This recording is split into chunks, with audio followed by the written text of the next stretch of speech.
Hi, I'm going to read from the opening chapter of a book called The Magician's Nephew. It's one of 7 books which make up the Chronicles of Narnia. In them we enter the fantasy world of Narnia, a world of magic, mythical beasts and talking animals. Although the Chronicles of Narnia were written by C.S. Lewis a few years before I was born, young people and adults still read them. My granddaughter enjoyed them so much that she had a Narnia birthday cake last year.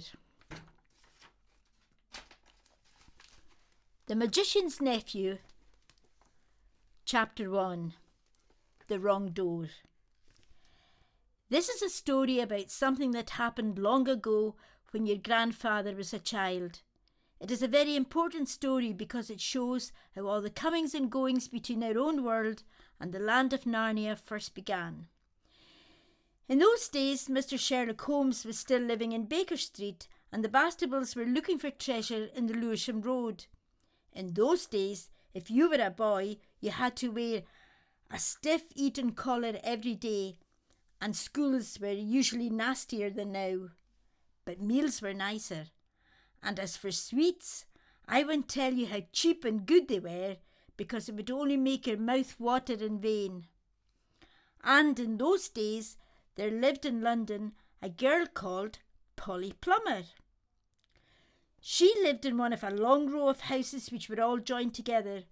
One morning she was out in the back garden when a boy scrambled up from the garden next door and put his face over the wall. Polly was very surprised, because up till now there had never been any children in that house, but only Mr. Ketterley and Miss Ketterley, a brother and sister, old bachelor and old maid, living together. So she looked up, full of curiosity. The face of this strange boy was very grubby. It could hardly have been grubbier if he had first rubbed his hands on the earth and then had a good cry, and then dried his face with his hands. As a matter of fact, this is very nearly what he had been doing. "Hello," said Polly. "Hello," said the boy. "What's your name?" "Polly," said Polly. "What's yours?" "Diggory," said the boy. "I say, what a funny name," said Polly. "It isn't half so funny as Polly," said Diggory. "Yes, it is," said Polly. "No, it isn't," said Diggory. "At any rate, I do wash my face," said Polly, "which is what you need to do, especially after—" And then she stopped. She had been going to say, "after you've been blubbing," but she thought that wouldn't be polite. "All right, I have then," said Diggory in a much louder voice, like a boy who was so miserable that he didn't care who knew he had been crying. "And so would you," he went on, "if you'd lived all your life in the country and had a pony and a river at the bottom of the garden and then be brought to live in a beastly hole like this."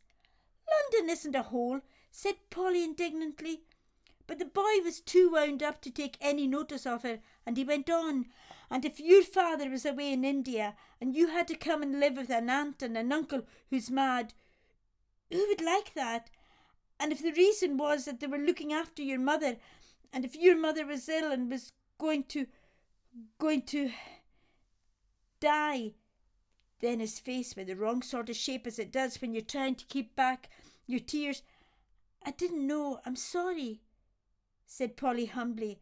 And then, because she hardly knew what to say, and also to turn Diggory's mind to cheerful subjects, she asked, "Is Mr. Ketterley really mad?" "Well, either he's mad," said Diggory, "or there's some other mystery. He has a study on the top floor, and Aunt Letty says I must never go up there. Well, that looks fishy to begin with. And then there's another thing. Whenever he tries to say anything to me at mealtimes, he never even tries to talk to her.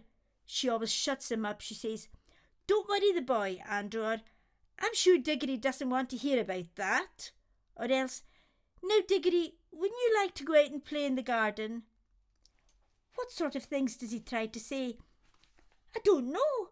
He never gets far enough. But there's more than that. One night, it was last night, in fact, as I was going past the foot of the attic stairs on my way to bed, and I don't much care for going past them either, I'm sure I heard a yell. Perhaps he keeps a mad wife shut up there. Yes, I've thought of that. Or perhaps he's a coiner. Or he might have been a pirate like the man at the beginning of Treasure Island and be always hiding from his old shipmates. How exciting, said Polly. I never knew your house was so interesting. You may think it's interesting, said Diggory, but you wouldn't like it if you had to sleep there. How would you like to lie awake listening for Uncle Andrew's step to come creeping along the passage to your room, and he has such awful eyes? That was how Polly and Diggory got to know one another, and as it was just the beginning of the summer holidays and neither of them was going to the sea that year, they met nearly every day. Their adventures began chiefly because it was one of the wettest and coldest summers there had been for years. That drove them to do indoor things. You might say indoor exploration. It is wonderful how much exploring you can do with a stump of a candle in a big house and in a row of houses. Polly had discovered long ago that if you opened a certain little door in the box-room attic of her house, you would find the cistern and a dark place behind it, which you could get into by little careful climbing. The dark place was like a long tunnel with brick wall on one side and sloping roof on the other. In the roof there were little chunks of light between the slates. There was no floor in this tunnel. You had to step from rafter to rafter, and between them it was only plaster. If you stepped on this, you would find yourself falling through the ceiling of the room below. Polly had used the bit of the tunnel just behind the cistern as a smuggler's cave. She had brought up bits of old packing cases and the seats of broken kitchen chairs and things of that sort, and spread them across from rafter to rafter so as to make a bit of floor. Here she kept a cash box containing various treasures and a story she was writing, and usually a few apples. She had often drunk a quiet bottle of ginger beer in there. The old bottles made it look more like a smuggler's cave. Diggory quite liked the cave. She wouldn't let him see the story, but he was more interested in exploring. "Look here," he said. "How long does this tunnel go on for? I mean, does it stop where your house ends?" "No," said Polly. "The walls don't go out to the roof. It goes on. I don't know how far." "Then we could get the length of the whole row of houses." "So we could," said Polly. "And oh, I say." "What? We could get into the other houses?" "Yes, and get taken up for burglars." "No, thanks." "Don't be so jolly clever. I was thinking of the house beyond yours." "What about it?" "Why, it's the empty one. Daddy says it's always been empty since we came here." "I suppose we ought to have a look at it then," said Diggory. He was a good deal more excited than you'd have thought from the way he spoke, for of course he was thinking, just as you would have been, of all the reasons why the house might have been empty so long. So was Polly.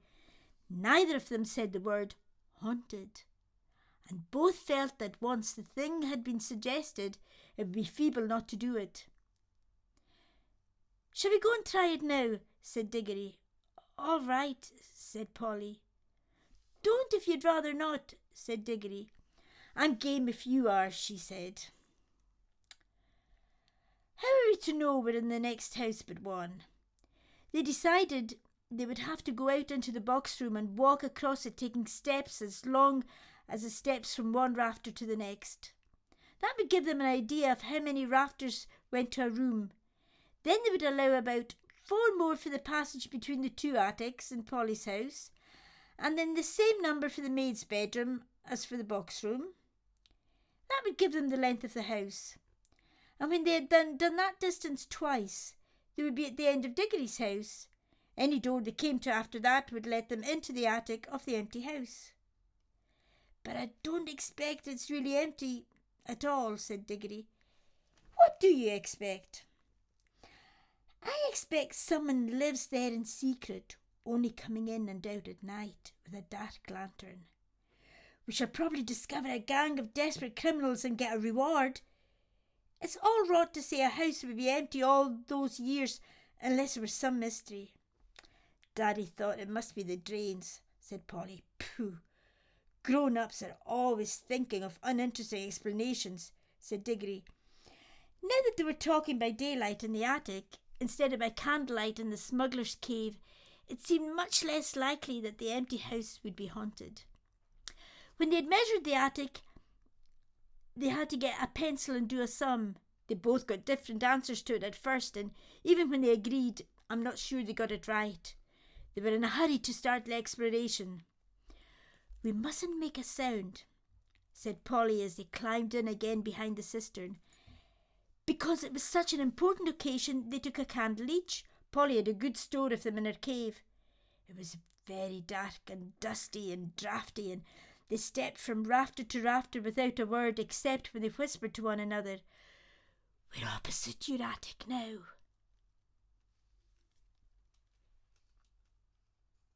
Or, This must be halfway to your house. And neither of them stumbled, and the candles didn't go out, and at last they came to where they could see a little door in the brick wall on the right. There was no bolt or handle on this side of it, of course, for the door had been made for getting in, not for getting out, but there was a catch, as there often is on the inside of a cupboard door, which they felt sure they would be able to turn.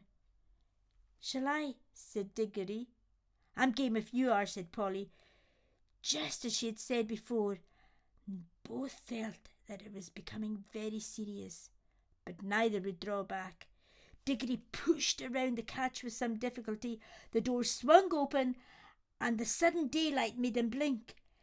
Then, with a great shock, they saw that they were looking, not into a deserted attic, but into a furnished room. But it seemed empty enough. It was dead silent. Polly's curiosity got the better of her.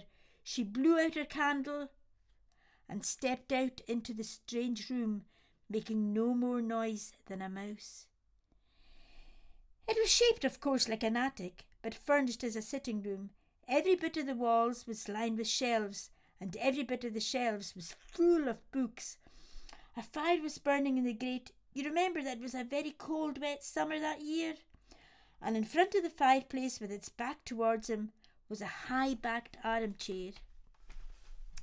Between the chair and Polly, and filling most of the middle of the room, was a big table piled with all sorts of things, printed books, and books of the sort you write in, and ink bottles, and pens, and sealing wax, and a microscope. But what she noticed first was a bright red wooden tray with a number of rings on it. They were in pairs, a yellow one and a green one together, then a little space, and then another yellow one and another green one. They were no bigger than ordinary rings, and no one could help noticing them because they were so bright. They were the most beautiful, shiny little things you can imagine. If Polly had been a very little younger, she would have wanted to put one in her mouth. The room was so quiet that you noticed the ticking of the clock at once. And yet, as she now found, it was not absolutely quiet either. There was a very, very faint humming sound. If hoovers had been invented in those days, Polly would have thought it was the sound of a hoover being worked a long way off, several rooms away and several floors down. But it was a nicer sound than that, a more musical note, only so faint that you could hardly hear it. It's all right, there's no one here, said Polly over her shoulder to Diggory. She was speaking above a whisper now, and Diggory came out, blinking and looking extremely dirty, as indeed Polly was too. This is no good, he said. It's not an empty house at all. We'd better bunk before anyone comes. What do you think those are? Said Polly, pointing at the coloured rings. Oh, come on, said Diggory. The sooner. He never finished what he was going to say, for at that moment something happened.